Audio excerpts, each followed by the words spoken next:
Welcome to the best of the Anthony Cumia Show.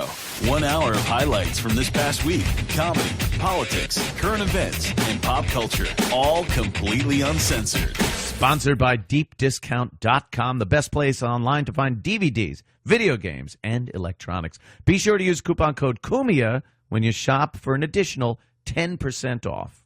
Joey Kola, Long Island guy. Long Island, doing stand-up for 34 years, warming up TV shows for 23 years. I have memories of going to, like, East Side Comedy Club years ago. All those guys. I mean, Richie Minervini, yes. Dave Hawthorne, Nelson, Bartlett, Ferrantino, all of those guys. All those guys. Murphy was there. Yeah, it was every night you'd go there. Yep. There was just the area talent, and I mean talent. Oh, Rosie O'Donnell and Kevin James, who's back on Long Island doing sets at the clubs and stuff now, and a lot of. At one point, I'm not sure if it still applies, but at one point, Long Island was responsible for putting more comics on a Tonight Show than any other region, in the world. Yeah. Billy Crystal, Dangerfield's from here. Lenny Bruce had a house in Belmore. So, yeah. So, where did you grow up? Where? I grew up in Bayshore. Okay. South Shore guy. There you go. South Shore, Flatlander. Oh, yeah, Flatlander. Hot dog trucks. My father had a hot dog truck. He had a hot dog truck. Who didn't love the hot dog truck? He worked for Cardenas and they went on strikes. He went and got a hot dog truck. Shit. And my uncle had a Mr. Softy truck, so he used to just park and bolt in the driveway. Oh, my we used to eat hot dogs at Mr. Softy all day. That's like a dream come true, right? Jump in the pool, jump out. My cousins and I eating hot dogs, some bread hot dogs, and having Mr. Softies and stuff. But my family moved out from Brooklyn, the Williamsburg section, when I was a little kid. But we were the only family to do that. So once you're the outsiders, right? So they don't want to come out to Long Island because it's the forest and everything. So we spent every weekend in the city, right? So I grew up around the city, but I'm a Long Island guy. That's I same story, except mine was Flushing, Queens. Came out to Suffolk County with the family and spent the next few years just driving back to the city every goddamn weekend. Every weekend. To see your friends and family that didn't join you. And your cousins would take you to different things. We went to gang wars. My cousin we went to Eli Whitney High School, and my cousin goes, go down there, go below where the fire escape thing is by the basement. Couple minutes, I'm telling you, 2 different groups are going to show up with bats and chains. It's going to be great. And there we were, right? We were tucked in by this thing. Sure enough, 2 groups came in. My cousin goes, that's a fucking gang fight right there. Just able to sit there and watch. And my brother and I, Long Island guys, we were shitting ourselves. So it was fun going into the city and getting that attitude. Like, you were almost kind of scared to hang out with the guys because they would just do these wild things. Yeah. You know, on Long Island, it was like, and they would be scared when they'd come to visit you. Because, like, what are we doing? Let's just go to the woods. We'll hang out in the woods. I'm going to get a tick. What are you kidding me? What's in here? Any bears in this fucking place? It's a bears. That's fucking Huntington. I'd go in, we'd play, my cousin would go, strap on some skates, we're playing street hockey with the metal wheels. Yeah. He'd go, and they would kick each other and beat the shit out of each other. My cousin had these crazy friends, this guy, Dennis Monkey, who would just stick his hand in a fan. And these weren't these pussy fans with the plastic fan. Right, this was a big old metal meat grinding. So he'd just go, and the blood was splatter. Holy like it'd be like splatter on the wall in a line, you know. What a fucking like that. nut. And he'd go, Why but I would did you it. do Look, that? I fucking did it, though. Look, I did it. it. Yeah. All right, you win something. Yeah. You're a winner. Those are the old electric motors that would hum like a like a transformer on a pole if you stopped it. Yeah. Fire hazard. Everything was a fire hazard. As a kid, I don't know how many of those. Remember the night lights? Right. Like, families used to have night lights, and they'd plug into your wall, and it was almost like the Christmas tree bulb. Yeah. I don't know how many of those were just melted in sockets around the house.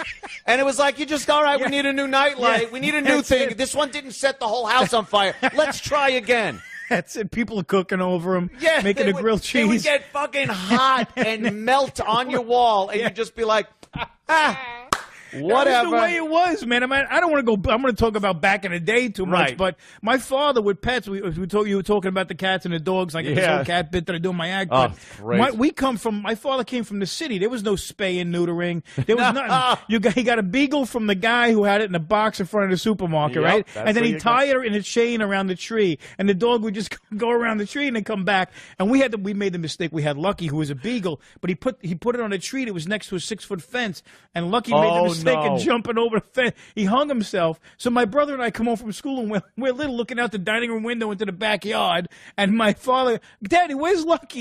His chain's going over the fence, and we don't see Lucky. My father, Archie Bunker, like, he's like crane operator, He goes, he says to my wife, I think he's over here. Grabs the chain, just goes. And all we see is this. Boom. We just see the dog drop.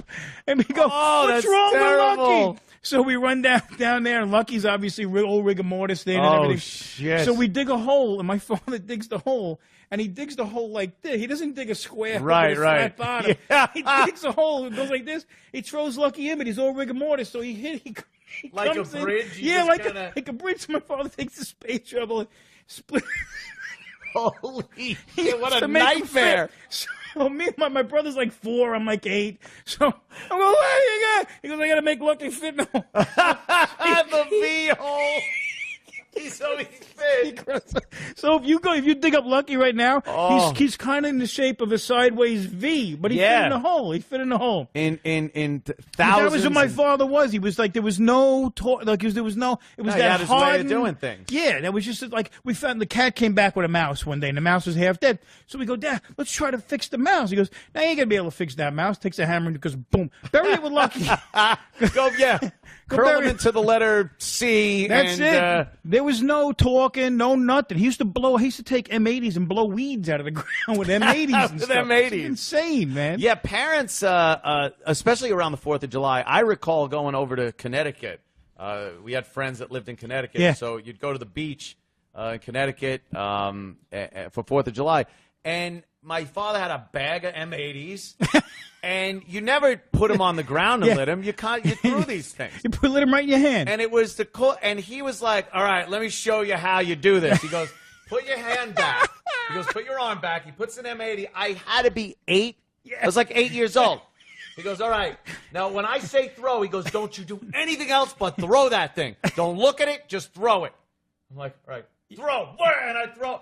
Boom! Yeah. Like, that would have fucked my whole arm would have come off. A second earlier, and he's just, drinking his Schaefer beer, like, teaching the kid. Teaching him how to do it right. Right. He's got to know you throw that thing right when that lights. You don't fucking stare at the fuse or... We became arsonists, man. Me and my brother, my friends. I had a friend who really took it to the next. You ever had that one friend that like takes it to the next level? Like we're all trying to find the fireworks the next day and get a little gunpowder. This guy comes up with a coffee can full of shit. And so this is what he does. This is what he comes up. My friend Carl, he's still a good friend of mine.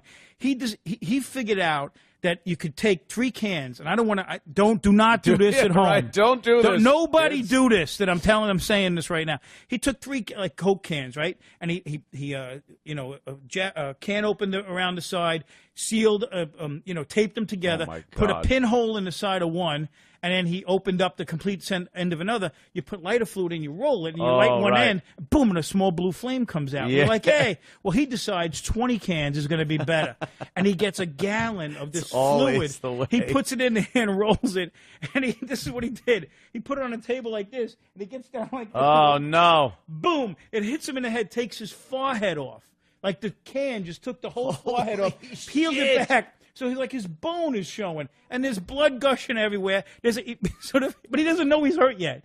So he gets up and he goes, "Did you see that flame?" And he's just bleeding, blood everywhere. But all he cared about was it. There was a 20-foot flame came out of that thing. Cool, and he shot it himself worked. in the head with a rocket. Is basically That's what he basically what he did. Yeah. Some kind of military ordinance to blow half his skull apart. Long Island, man. That's it. It's a microcosm of the world. Like every every nation's here. We got water on every side. Right. It's like a little island, and you can't get off it. The roads suck. Always. Just the politicians suck. Everything is. It's really, really good and really, really bad. Yeah. You know what I mean? We're fat. We're thin. There's models. There's actors. There's this. There's that. There's homeless. There's all. It's corruption. It's great. It's Hamptons. It's just everything is here. It's the best of the Anthony Cumia Show. The Anthony Cumia Show airs live Monday through Thursday from 4 to 6 p.m. Eastern in glorious high-definition video, exclusively at anthonycumia.com. You ever been in bands? Never did a band. Never been in a band. Always wanted to. Yeah, I guess everybody wanted to. It was, again, a way to get girls. I would get leftovers because all my friends were in bands. So I would just be the roadie or whatever. And just move the equipment, just be around it. And there'd be like 6 girls and 5 band members. So the 6th one had to fuck me. So I would just get leftovers. You're in then. Yeah, okay. That's... One time we went to a strip club like the night before. They were doing it. It was down in Florida, like Tampa or something like that. So we go in there. There's like these strippers were all, there's 5 guys in the band. And I tell the one stripper I'm in the band to, I'm the bass player. Yeah. So we wind up fucking them all that night. And the next night, they go, well, yeah, we're going to come to the show. I'm like, no way strippers show up 2 nights in a row. They can't get it together. I have a theory that hot chicks can only hang for they can never hang 2 nights in a row. 2 nights in a row. It's too much. You know what? You're right. You'd never see that. Whenever they come to a comedy club, we're there Wednesday through Saturday, and we're coming back tomorrow. No, and I just go, no, you're not. You're not. You can't get it together. Right. It took you 4 hours to get fucking ready tonight. There's no way you're going to wake up with a hangover and be able to do it again. Yeah. Unless they come with their hair up in a bun and no makeup. They're not going to do that. They're not coming. Though. They're not coming with no makeup. So we didn't think the strippers were going to show up. There's no way. Like, we hung like 3, 4 in the morning. Yeah. And all of a sudden, like an hour before the show, they're all here. And the one that I told her I was in the band, I'm like, oh, shit, what am I going to do? Oh, fuck. Yeah, now you're screwed. Because I'm telling you all this stuff. Yeah, I'm the bass player. I might do this. How long have you been playing bass? Whatever the fuck she wanted to do. Yeah. Yeah. So I never forget this. Like in the parking lot, there was like a little plaza there. There was a CVS, and I went and got a friggin' one of those, like you spraying your hand. What is it called? This is brilliant. Yeah. A brace. Yeah, a little brace. Yeah, a little Velcro brace, and I put it on my wrist, and I came out like a half hour before, and I'm like, oh, she's like, what happened? I go, I can't play tonight. She goes, what happened? I go, I was loading the equipment at like 2 today, and I messed up my wrist, and I can't play, so now they got another guy, a friend. One of the techs or something. Yeah, so he's going to play, so now it sucks. She's like, oh, my God, really? I'm like, yeah. I go, it was a big show for us. I want you to see me up there. Oh, my I pulled God, it off. that is brilliant. And then I banged it that night, too. What nice. a great fucking... Is that great? Were you standing there watching, just Yeah. going like, oh, man. Yeah. I'm like, he's doing good, man. For him, for the first night. Good. For the first night, he's doing good. See, I don't do... Not that part. See, I throw a lot more shit in there. I really fill the bottom end up like, dude, this guy, he's all right, but he's no me. Oh, ooh, yeah. What a great last-minute kind of fucking get-out-of-trouble plan like that. Absolutely. You seem like, because over the years I've heard a few of the stories, that you usually can come up with a quick solution to a problem like that. Yeah, absolutely. You got to think. You're like the wolf. You got to think. You got to think on your feet. Yeah, There's a comic friend of mine that was married, right? And he's married like 15 years. And his wife wakes him up one morning out of the blue. He's out cold, and she has a condom in her hand. She goes, "What is this? What is?" He goes out of a dead sleep. He's like, "Honey," he goes, "I've been working on new stuff. There's a whole bit I'm doing about a condom, and I'm showing it on stage." Out of a dead sleep, he goes, "I came up with that one." Yeah, at like 6 in the morning. I'm like, "That is a pro. That is a pro." You wake up, and the proper circuits are just snapping together in your head. The lie portion of his brain is the first thing that wakes up. That is perfect. And she's like, "Oh, really?" He goes, "Yeah, remember I told you I'm working on a whole new act. I got to come up with new stuff. There's a whole thing I'm doing about a condom and all the stuff they say on it, how to put it on. And I keep it in my jacket and I pull it out just as like a visual." And she believed it. Oh, okay. Wow. Holy shit. I know. That's a pro move. At least I had some time to think of mine. Right, I found out they were there. I'm like, shit, what am I going to do? Yeah, that is a pro move. That's an advanced move. Don't try that shit if you're a beginner. One of my greatest conquests, I think, as far as fucking and lying, was I was with 2 different girls at the same time at the Parker Meridian Hotel on different floors. Really? Absolutely.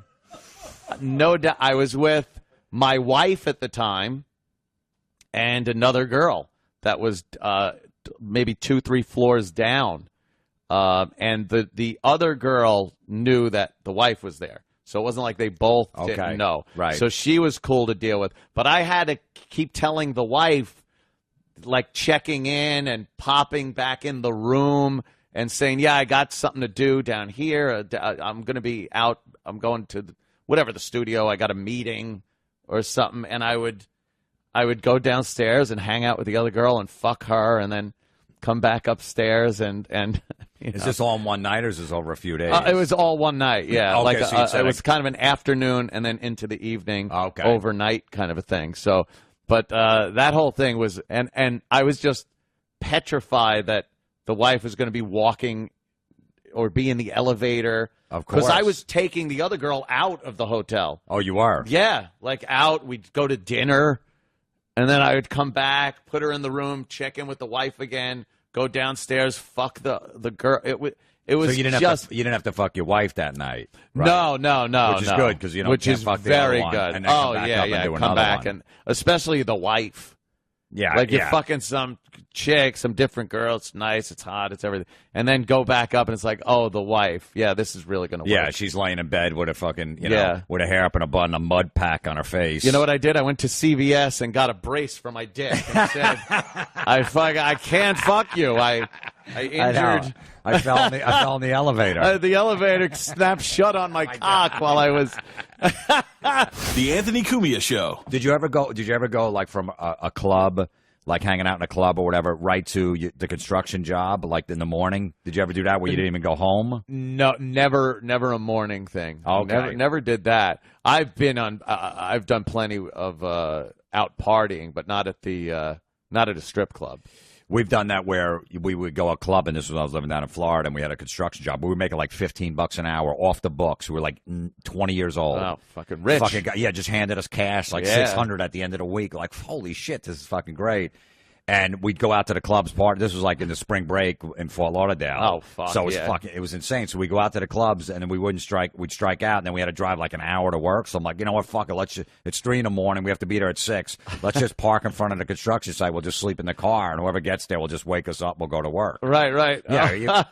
So next thing you know, we're on the fucking roof. It's 110 degrees in West Palm Beach, and we're putting like shingles on. We got Capizio shoes on, slacks, and a button down. So you're all dressed like we're still dressed from the club. Because we didn't plan it. We're just like, oh, it's late. Let's just drive there. If you take a knee for a second, there's a hole in those pants. Absolutely.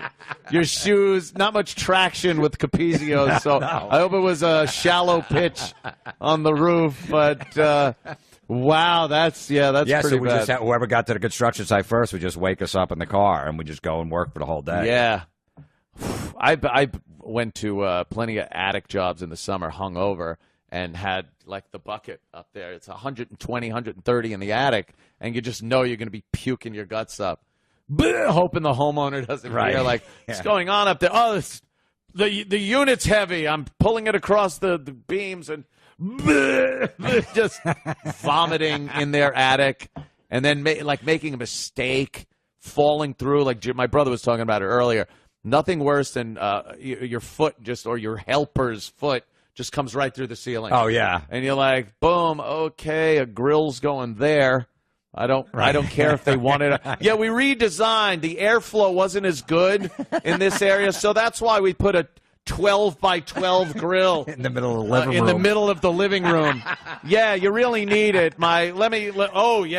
This is not cooling enough.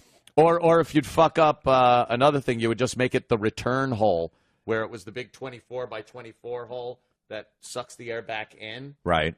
So that gave you a little more. But again, you can only do that once. Right. And it was just there are units that are held up by, I would have to drill into cement.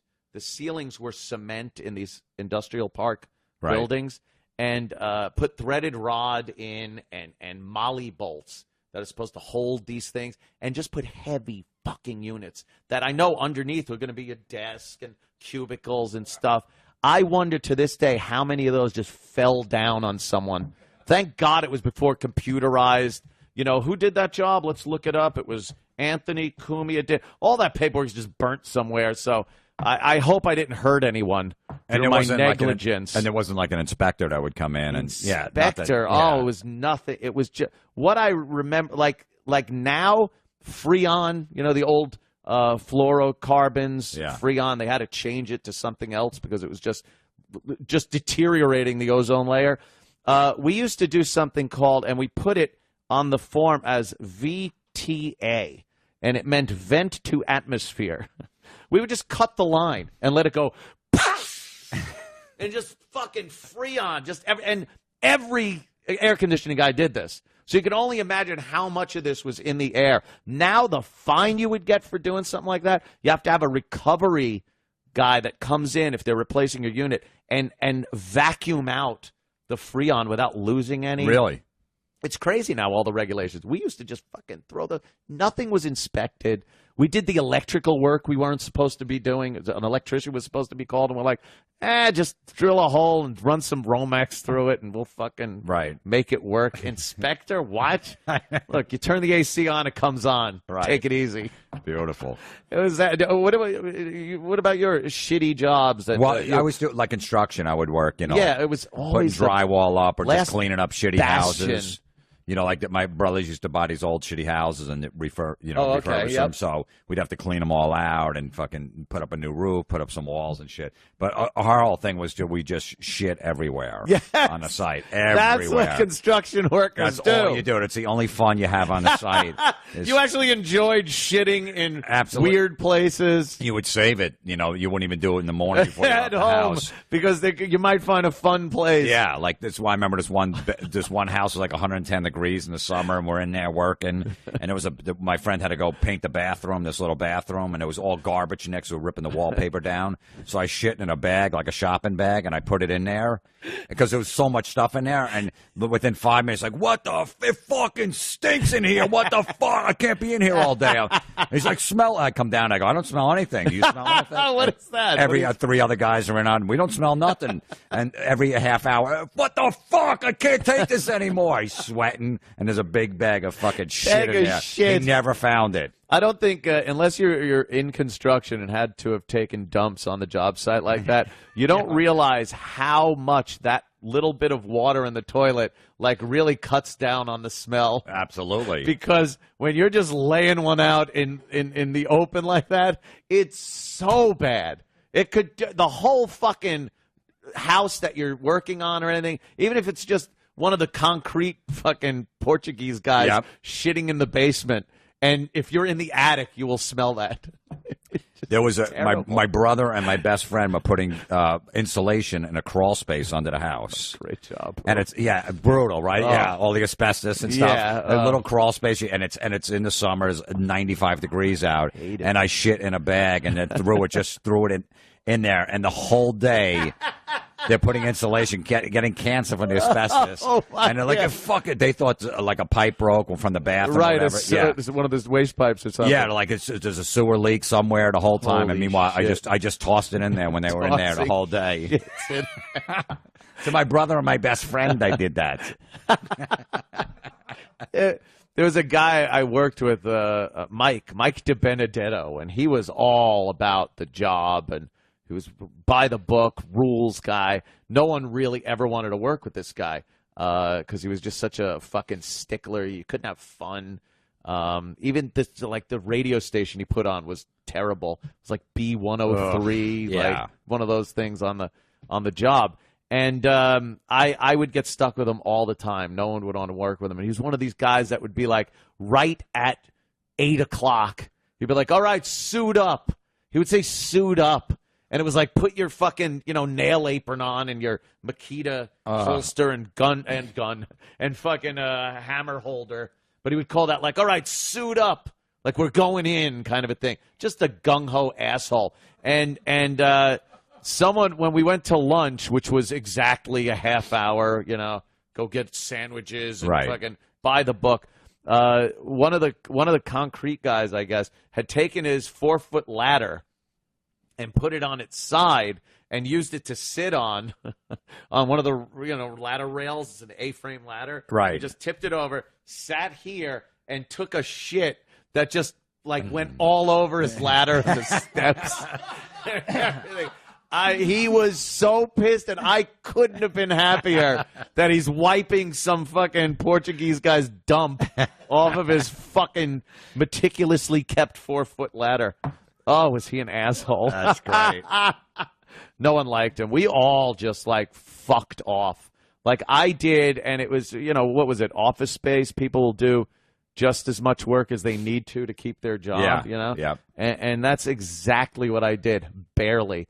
Like, I was able to bamboozle the company into thinking that I was such a specialist at doing this that you had to send me to the special jobs that nobody could do. Like there were track jobs, they were called, and 10 houses, same fucking house over and over, same length of ductwork, same units, and you just put it in one after another. You could do it with your eyes closed. I hated those jobs because you had to keep going all day. You were working all day. Yeah. The jobs they would give me is like, you got to go to some apartment in Manhattan. Some woman is complaining that her kitchen vent doesn't work. So take some metal with you and a bender and make something.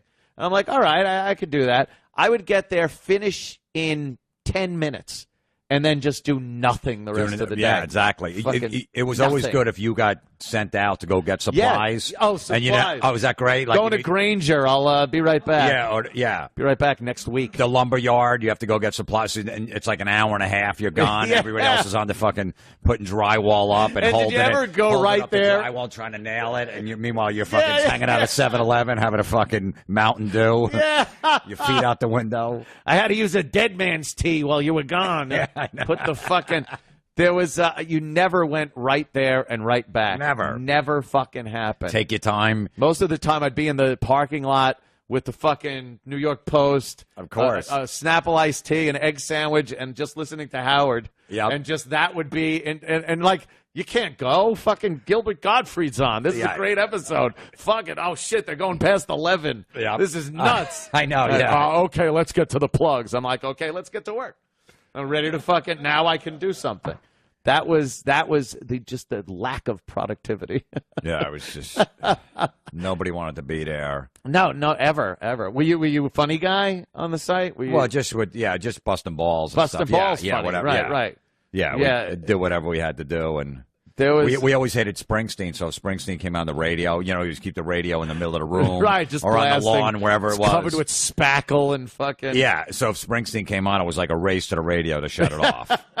We jump off the roof, we're putting shingles up, and you hear "Born in the USA." You jump, fucking get it off. That's hilarious. We fucking hated that shit too, and it was a constant battle in the shop. There it is. Yeah. Run, get this fucking shit off. I worked in the shop too, which was where they made the ductwork to take out to the job. So I did a lot of stuff. My brother used to cut the actual ducts and make the elbows and some of the elbows had it's like, well, it goes from 24 by 12 and narrows down to 12 by 8 and it turns 45 degrees. And like Joe, go figure, could figure this shit out very well. Really? On how it had to look before you bend it up and fucking fasten the seams and everything. So he was really good. He was a well-paid kind of shop guy. I was just the fuck up. Yeah. They put me on like the stapler machine where you'd have a shitload of things called clinch collars. So they had to be like 6-inch round pipe and about 6 inches long. And they have a seam. And you'd put it together with a tab and just go chick-kunk, chick-kunk on these giant stapler machines. So I could just be fucked up and do this all day long and didn't care. I didn't want to advance to the next fucking level of tin knocking. No. I always wanted out. And that's why we always had bands and things like that to get out of that fucking thing. Get out of it, absolutely. I see guys that were, in their 50s still, all right, you got that fitting I need for the... I'm like, please, Jesus Christ, I can't be that. I can't do that. Well, that's why when I started doing stand-up, when I first started interested, I would work those construction jobs. I knew how much I hated it, so I had to get out. I took the shittiest job. Yes. Yeah. I didn't even want a good job or whatever. Like, I'm like, you're cutting lawns or construction. I'm like, so I would write jokes on the construction site, write them down before I even started doing stand-up. Like, I don't want to be here the rest of my life. It's like, I can't. You're right. I don't give a shit about it. I'll fucking sacrifice that job to do a gig or maybe, fucking some way to get out of it. I was never one of those guys that could look around and go, yeah, this is what I'll be doing forever. No, in that work truck going to lunch and it's hot and it's like you're crammed in there with 3 or 4 other guys. With everyone else. And you go to the deli, you get that sandwich, you got to eat it in the truck or maybe right outside. You sit on the sidewalk and then you got to go back to work. Not human. Oh, I know. The truck was like something out of Saw. Yeah. You'd fucking be sitting in the back, and they're taking turns, and like saw blades and fucking sheet metal pieces are just flying off. You're trying to hold on. The work van, yeah. Yeah, the work van. You're not fastened in there by anything. You'd be impaled on 20 different things if he had to stop short or hit something. There was no safety. OSHA.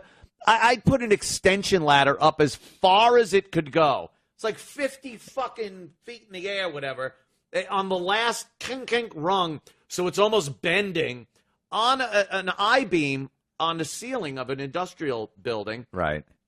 And then, like, you're hanging off of it with a Makita, trying to get enough pressure to get the screw to go through, but not go pop, and right, come out of the chuck, or else you're falling on your ass. Be like, why am I doing this? I'm literally risking my life for some fuck dick boss that I don't care about, for a shitty job that I don't care about. $9 an hour. Or $9 it was. I think it was like $9.30 an hour or something like that. Righteous bucks. It was a fucking nightmare. That's why, man, when I first got the opportunity to do radio, I was asking a couple of friends of mine. I'm like, should I do this? I mean, and they're like, are you out of your fucking mind? Yes. What, you're not going to be able to come back and do this if something, if you fuck up? Yeah. And, oh, my goodness, thank God. I remember like, it was probably like 89 or 90 when Dice came on Dangerfield special. Oh, yeah. I remember I was cutting lawns, doing like 20 a day. I was miserable. It was a Friday. As soon as you get your paycheck, you go get a case of beer. A case of Bud cans or whatever. Get your cigarettes and your fucking beers. Cigarettes, yeah. You buy a pack of Marble, a carton of Marble Lights, case of beer. You pay your bills. You have a few, and you start drinking. It's Friday night. What are you gonna do? Yeah. And I remember like, this sucks, man. What am I gonna do? When I saw There Dice, he is, yep. I saw Dice come on the Dangerfield special. I said, at 7 minutes, I go, that's what I want to fucking do. It's the best of the Anthony Cumia Show. 1 hour of what you missed this week because you're too damn cheap to pay for it. This is the Legion of Skanks podcast. Like, I just think there's something interesting about when you just go, when there's a big pizza pie in the middle of the room, and you two jump in and just start picking cheese off a slice, just so you know, everyone else in the room hates you. Like, everyone else in the room is like, well, you fucking piece of shit. Who just comes and like ruins something. It's just good. a hand job. But it's not a dicky. Technically, it's not a dick thing. I get it. Sure, it looks. But it just looks. It also looks like bad. you're wasting food. Yeah, I just fling the fucking floppy dough. Can I tell you what? Can I say what the thing was that I was making the comparison to? And for some reason, I just find shit like this very interesting. But the fight that you got into, is that a problem to say or whatever? Well, we were talking about today about your flight. When you hit that guy who was didn't even know you. Is that cool to talk about that? So Lewis's thing is, so he fucking and I get where. Okay, so he I guess bought plane tickets, for when he was doing Montreal Festival last week, but then on the way back, he didn't really think it through. Where he's like, yeah, you're up there with a ton of people who are driving back. He had a layover on the flight anyway, so it was not even flight, so I wasn't getting back to like midnight. So he just bought tickets and then just didn't fly back, just went there. So his chick's just giving him shit for buying. Well, I get it. It's like, yes, you look like an asshole, but you're not really. She didn't give me shit. Who's giving? Who we talking Beatrice. Oh, okay. But she didn't give me shit for buying tickets, not using them. Well, I don't listen. She caught me in the lie. She was like this. She was like, "Oh, how was your flight?" And I was like, "It was great." Oh, this is another thing. First of all, no one has a great flight. It doesn't make any sense. No one enjoys the flight. Layover was awesome. Some pretty sweet turbulence in the middle. Why'd you lie? I lied because I wanted to avoid the argument about why would I waste money on a flight. She'd be annoyed that you spent money that he didn't have to. So that's what he compared the tearing the top of the pizza off. You said the flight was great. I say you just look like a douche, even though you're not. Kind of that moment. I started making up details. I was like, this guy next to me on the plane. You did not do that. I sat next to a man named Peter Parkinson. I remember thinking it was peculiar because both of his names started with P.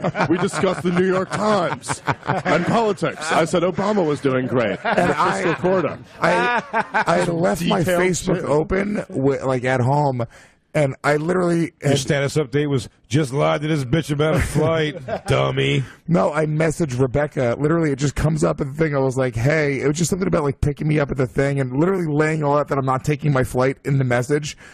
And, just don't tell B. She's stupid. She doesn't even have my Facebook password. Stupid B. Oh, I hate her. Sorry, Rebecca. This is probably unnecessary to put this in the body of the message. She doesn't know how to navigate my wide open Facebook. That's how dumb she is. I'll just leave it open. She'll never figure this out. Even if she asks me, I'll just lie. I'm real quick on my toes. I'll come up with something.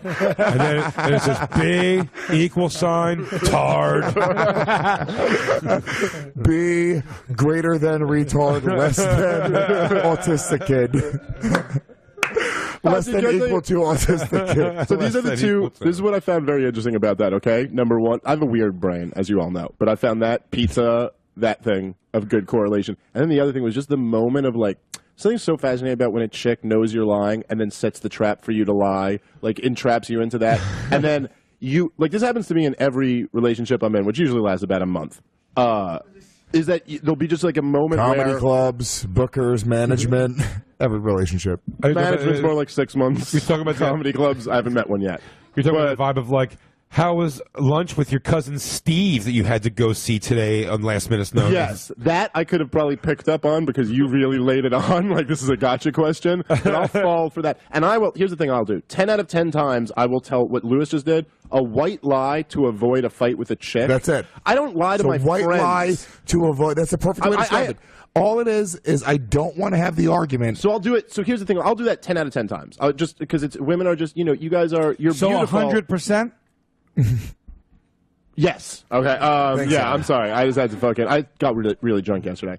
But so yeah, but so I'll lie every time, right? And this, what happens is even if it's not that big of a thing, when they catch you in that, it just exposes that you're a liar. You know what I mean? You're just kind of like, they're like, oh, even if it's just like a dumb thing, it's like, did you have popcorn or pizza yesterday? But they find out that I'm just very comfortable to just, you know, say what I did with that. Popcorn, me and Lewis both shared it. It was really buttery, so I put a little, like, I'm just a great liar, so I'll put those details in. And then the it's details just like, are so important, dude. Like, it was but when they know it's a lie, they're out of that's salt. bad. Who runs out of salt when they're serving popcorn? So I complained. I had to fight like 3 guys who were getting in my shit. just like your lives are getting really. I've never thrown a spinning axe kick It's before. pretty cool. So then I got in my Lamborghini and drove off. The mayor called me. He's like, "We want to give you the key to the city," but I was like, "Nah, that was just my way home from work, man." Is there anything better than when you're in like the lie defense mode of you're like, well, no, that's because of this, that's because of that, and they just offer some information that's like, oh, well, here's why I know you're lying about all that, and you realize you just can't pull your way out of it. Like you're just like, oh, well, that's because well, I'm a liar. Dude, the best lie I've ever been caught in my life was when I stopped smoking cigarettes a few years ago. Beatrice, I would lie to her, and it wasn't that I lied because I was lying, like going to get in trouble for smoking cigarettes. And we talked about this on the show before. I lied because I didn't want to almost admit to myself and everyone else that I was smoking. Yeah, should I get that? Yeah, so you just like you start that white lying yourself because when you do that, then Jay's you start smoking a cigarette right now. But then what happens is you start pounding down cigarettes nonstop because it's just an open thing. Yes. So when you hide it from people, you're like, I have to sneak around the corner. It becomes a half-an-hour process to like avoid the conversations and have gum. You're living in shame. Living in shame. Yeah. But it was almost better to try to quit smoking that way when I went back to it because I was very ashamed of myself. So I was lying to Beatrice about it. And I remember it's when I was working at Equinox when I had a day job. I was walking down the street. idea of trying to lie to your chick about smoking is so insane. I mean, how you could possibly not tell when you're literally like kissing someone. Well, no, I was really good at it. It was like a couple months that I was doing this. So I walked down the street and I also wasn't buying cigarettes because if you bought cigarettes, then you were admitting that you were smoking again. So I would just rob bodegas. So I would bum cigarettes. So I walked down the street, and there's a dude right there. And I just asked him, hey, can I bum a cigarette? He was like, sure. I take the cigarette. I light it up. Just take the first drag. Breathe in. Exhale. Really one-man show in this thing. I breathe in. Exhale. I look down. And Beatrice is sitting at my feet at a restaurant with a friend, like literally waist level. Oh, like waist level, like she's sitting down. What kind of restaurant is this? It was an Indian restaurant. Yeah, it was weird. Beatrice is sitting at my feet. She was begging for money. I mean, the moment of being caught, not just getting caught in a lie, but she literally watched me bum a cigarette. She watched me be a loser too. But was that a fight? wasn't a fight. It was just like, why are you lying to me? Hey, excuse me, sir. Can I bum a cigarette? My retard girlfriend has no idea I smoke, so I don't even buy them. I won't admit it to her. She's so dumb. She's out right now. But the longer you do that, the longer, like you said, 2 months, you got good at it. That's not a white lie anymore. And the more that you add the details, now to the you're story, living a lie. You're digging that hole. That's become the white lie. By the way, what's after a white lie? We're not allowed to say that word, but a brown lie, a Chinese lie. All right, yeah. Eventually, you get to the Jew lie. They're all Jew lies. White lies are gateway lies, and then before you know it, you're living a lie. It's the pot of lies. Do you lie, Sal? Are you a liar? Sure. For a fucking human being, everybody lies. I tell I'm not even here. There's a hologram of Sal. No, I mean, I'm sure I circumstantially lie sometimes. Yeah. I try not What's to. the last lie you got caught in? I wouldn't be able to tell you. My thing is, I'm always like, let me just be straight up, so I could never be called out. I'm very much the person, Jay, me and you were talking about this on the phone the other day, where I'm very much just like the guy who, I have this in me. I've always had this in me. I've just been like, just a penis, mouth, butt. Big fat dick. Sometime an ear. But where you, like, someone will just, you're just like, someone's like, oh, you saw this movie, and you're like, uh-huh, yeah. And then you're like about 5 minutes later, you're like, why am I in this conversation where I'm pretending that I saw this movie that I didn't fucking see? And now I've, like, just got myself in this, and it's not even like I really planned this out. Yeah. I'm just here somehow, and I'm not backing down. Like, I saw this movie now. And I was big on that in the schoolyard. You know, when I was a kid, it was definitely... You see Indiana Jones? I'm talking about, like, as an adult. Totally. Yeah. My uncle directed Indiana Jones. I didn't go that far, but I definitely did. I saw it, and it's like, oh, man, what was your favorite part? I'm like, man, he had that whip, and then what was the, man, I saw it. It's a Boulder, the Chinese kid. What was your favorite part? That's one of my favorite jokes you used to do. I think what you said, like a big comic had something too similar, so you stopped doing it or something, but at least you used to do that joke about just pre-internet lies that you can't do anymore, where sort of just be like, so it's like an argument about like Total Recall, and he goes, look, my uncle directed Total Recall, so I know a thing. Like, before you had the internet at your fingertips, you could just get away with everything. Yeah, that was it. It was just like if you would lose everything. You used to crush a lot of pussy with they say your parents were related to somebody. Did you ever do that? No, I never did that, but I'm just saying the amount of shit, the amount of bullshit you can get away with, like arguments. Like here's the thing, right? If I was arguing about whatever with you, right? Just some dumb fact about some dumb movie. It almost became who was better at arguing. Chess match. And it was quicker. It's not even about what the fact was. Now it's like who can get to Google quicker. Like, Jay, if we didn't have the internet, you would probably be the president of the United States. Right? Because you are great at like doing that, like winning an argument without actually having the facts. You know, Jay was around before the internet. I think he was in a Wawa in Philly. Yeah. So I don't know if you're before the internet, sandwich on a computer. Before the internet, you could be like, babe, I don't smoke. Now you can't do that shit. Yeah, no way. It's the best of the Anthony Cumia Show. The Anthony Cumia Show airs live Monday through Thursday from 4 to 6 p.m. Eastern in glorious high-definition video, exclusively at anthonycumia.com.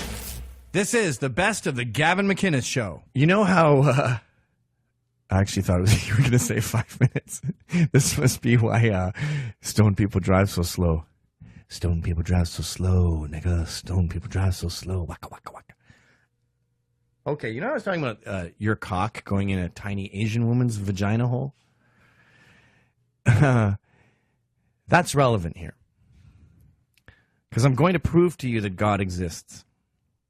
Now, I don't expect you to become a Catholic, and no, your pets don't join you in heaven, and there's no wings or a dress.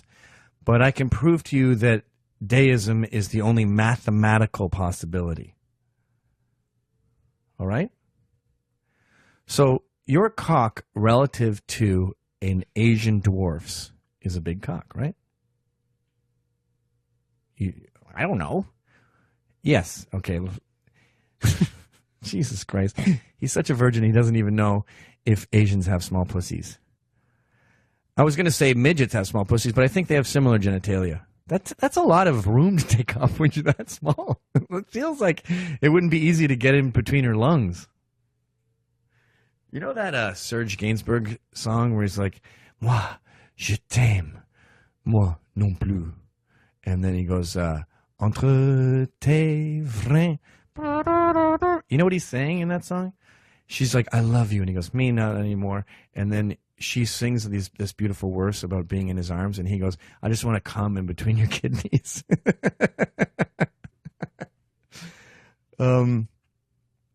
But, yeah. So your dick compared to her vagina is relative, right? So if your dick was a foot long, her vagina would be really, really small. If it was 2 feet long, well, you would kill her by fucking her, right? Her vagina would be like that big. What if your cock keeps growing? And her cunt, mathematically, would shrink in relativity to that, right? It would go from half to a third, and it would be literally shrinking when described relative to your infinite cock, right? So if your cock was infinitely large, her cunt would be infinitely small, correct? Something unusual just happened here. We all ceased to be. Because you know what the mathematical definition of infinitely small is? 0. The two are not similar.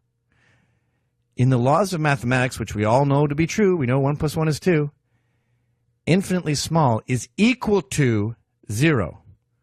And what are we relative to the universe? We are that Asian midget's cunt compared to Ben Ratner's infinite cock. Ergo, we are infinitely small. Well, how do you know the universe is infinite? Oh, I'm sorry, it stops at a cement wall. What's on the other side of the wall? It, by definition, is infinite. So, we are infinitely small in comparison to the universe. AKA, we don't exist. Now, we know we exist. We're right here. Lip-diddy-doo. I can see me right there. So, 2 things you know to be unequivocally true contradict each other. 1 + 1 doesn't equal 2. That is a little playing card that God, who looks like this with a bigger beard, is just sort of leaving, stashed away in a corner. That's like a little Raiders of the Lost Ark clue. So you're tinkering around with math, and you end up at this, I left you a clue, you found an Easter egg. That's proof God exists. Because we can't be 0 and be here at the same time. It's impossible. Yet it's happening. Ergo, there's an omnipotent force. I'm omnipotent. I'm dissonant. I'm fucking up your dissonance. Whoa, that was good. Here's another example. And then I'll stop. In the name of love, before you. I'm petrified of Garrett dancing to any of these. That actually is a pretty good Diana Ross. I mean, he kind of nailed it. And I like Diana Ross a lot. You know, she was such a racist that she hated black people. And she didn't think of herself as black. And I know someone who worked on one of her videos, and he called her black in a sort of like, yeah, well, with black people, I guess it's different lighting. Like Diana's going to need lighting, blah, blah, blah. And she had him fired. She was furious. She's not a black person. I'm a crazy person. Not black. Mentally ill. So we all know the idiom monkeys on a typewriter, right? And it is just a very fun way to describe infinity. And that is the monkeys are typing away in a typewriter, and the first few million years is going to be bullshit. Actually, it's equally probable that it would happen within the first minute. Because it's infinite. So it doesn't care when you die. You know what I mean? Like when people go, oh, well, that would be the worst if your grandmother was dying, and right as her last breath, you went, fuck you. And that her last moment was, which happened with the Skanks. This guy's last moments on Earth were me and Dave Smith going, oh, come on, he can walk. Sucked into the abyss. As he just sees this shrinking image of 2 guys going.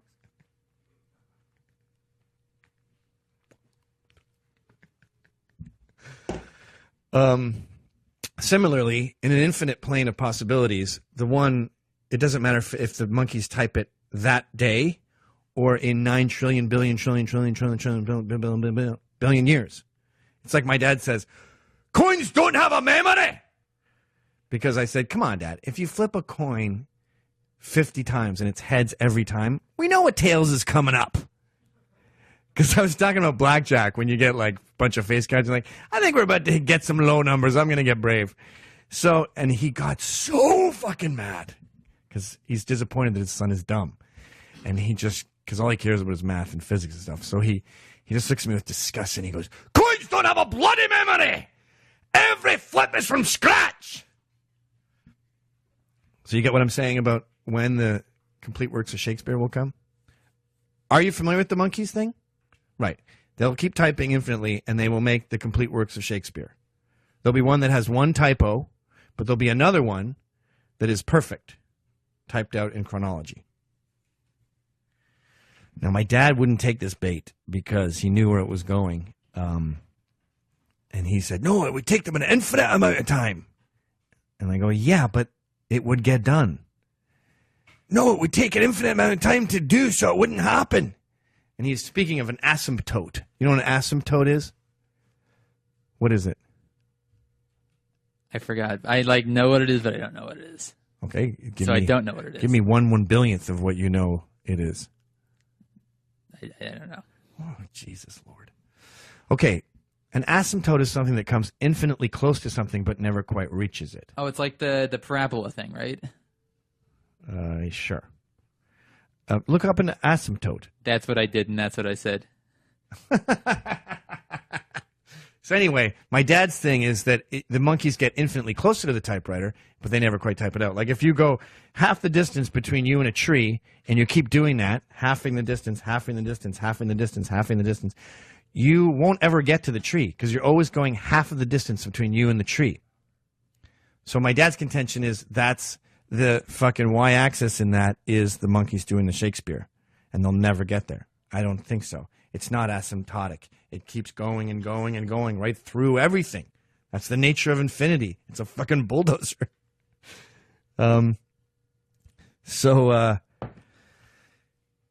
It is mathematically true that the monkeys will eventually type the complete works of Shakespeare if given an infinite amount of time on a typewriter. Right? Okay. That means there has to be life on other planets because the universe is infinite, and that means you keep flipping the coin. Eventually, you're going to land on alien life forms. It's just a mathematical inevitability. What? The Drake equation. Oh, good. Finally. Something he's interested in.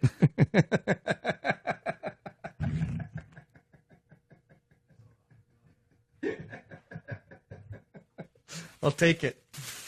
Maybe he'll fucking win some Nobel Peace Prize, and then he'll get Nobel Peace Prize pussy.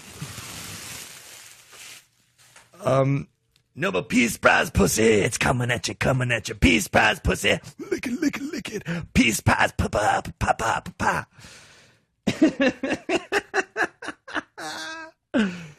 Dante last night in the car was talking about that South Park where they go, and Rob Schneider is a blah, blah, blah, blah, blah, blah, blah, in the new blah, blah, blah.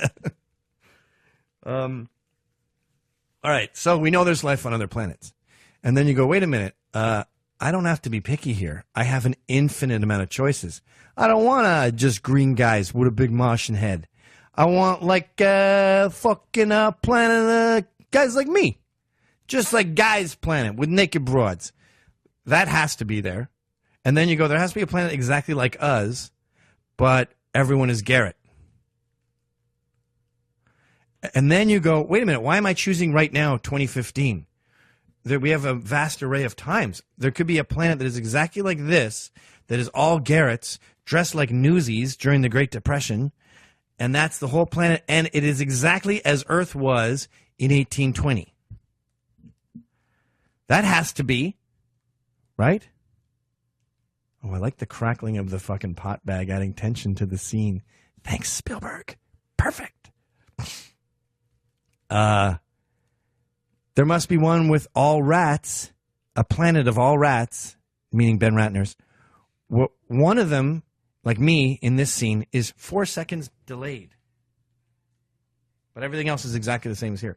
That has to happen, but you and I both know that isn't happening. There isn't a rat planet, thank God. It's ironic that I'm proving your existence right now while thanking you. We know that's not the case. But mathematically, it has to be the case. So 1 + 1 isn't equaling 2. Once again, our Lord Jan Terry is leaving a little clue, a little card in mathematics. And she's kind of coy about it, too. Like when you get there, she goes, and God disappears around the corner. And you run to the corner and there's nothing there. And then you look forward off in the horizon and you see a I don't know if he's a cute little leprechaun guy or like a sexy Roger Rabbit kind of gal. Whatever it is, I want it. I want that gold. I'm horny for Jesus. That is, I don't like gospel, but that one is a good one. I'm so fucking horny for Jesus that I gotta. Hello, welcome. We're Orange Cabbage Truck. You might have seen us on Law and Order and sell trillions of records. Yeah. How many? What's 4 trillion divided by 7 billion?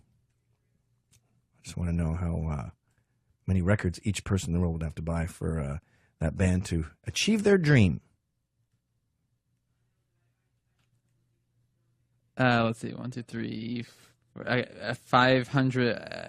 500,000, 71,428.57. 1. Where did you go to school? AIDS? Did I say the numbers wrong? 571,000.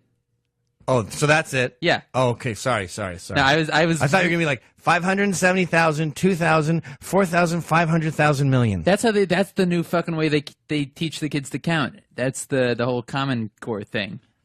But what's 527,000? Yes. Oh my god. No, but when they're doing the math now, they make them say it like that and break it down like that so they can. I don't know what they do, but it's that. I don't totally understand you. So how would you pronounce in Common Core? How would you pronounce like? I'm not saying pronunciation. I'm saying like when they're showing them. I don't want to talk about it anymore. The Anthony Cumia Show. Now we're talking uncensored. If you like what you hear, visit AnthonyCumia.com for subscription information and show details. And never miss a minute of fully archived shows available at any time in streaming HD video or audio download.